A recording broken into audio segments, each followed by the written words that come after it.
Hey, today I'm talking about Richard Linklater's newest film, Wave. That's what it means. I'm not going to pronounce it in French. This stars Zoe Deutsch, and the basic premise is it follows French filmmaker Jean-Luc as he makes his first feature film, Breathless. So it has a bit of the pre-production, and the bulk of the film is the production of the film, and then we see a little bit after that. And yeah, it's really good. It definitely starts off feeling very pretentious, because like its influence is French New Wave, which was a very big revolutionary time period, with Breathless being one of the most important films of that whole thing. But like, oh my god, I swear for the first act of the film, it was like every other shot was a recreation of an iconic French New Wave shot. And then like, the film is littered with so many important figureheads from that time period. And it makes sense. They were a bunch of people who knew each other, since it was like this little club that existed. But like, oh my god, it was just almost beating you over the head with its knowledge of French films from this time period.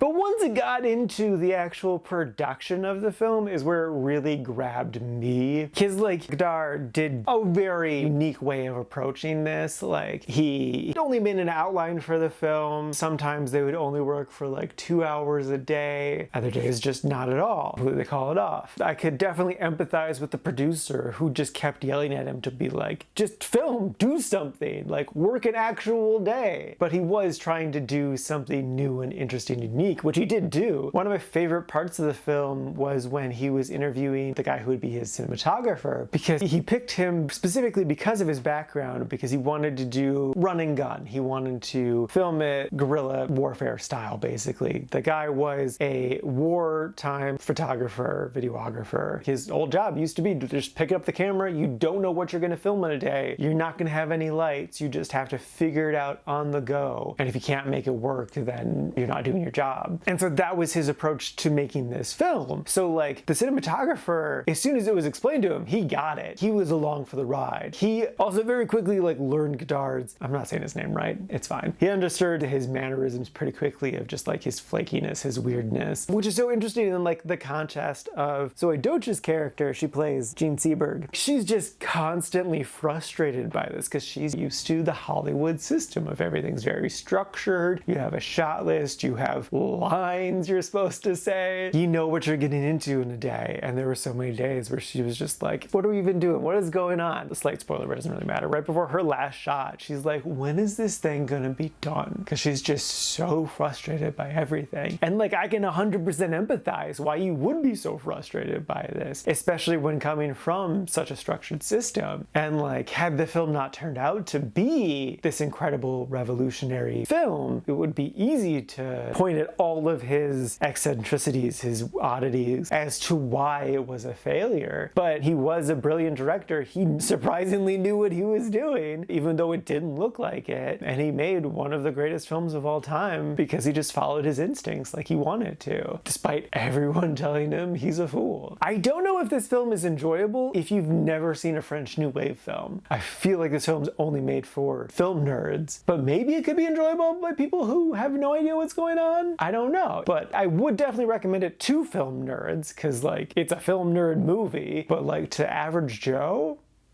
I don't know. That's hard to say. If it looks interesting, sure, try to go for it, but like, it might not go well for you. So yeah, no, I definitely love the movie and recommend it to film nerds. Normal people, it's up to you to decide if you want to go for it or not. And now for my ranking, I put this at number 31 in the really like section. This is at a total of 107 new movies so far this year.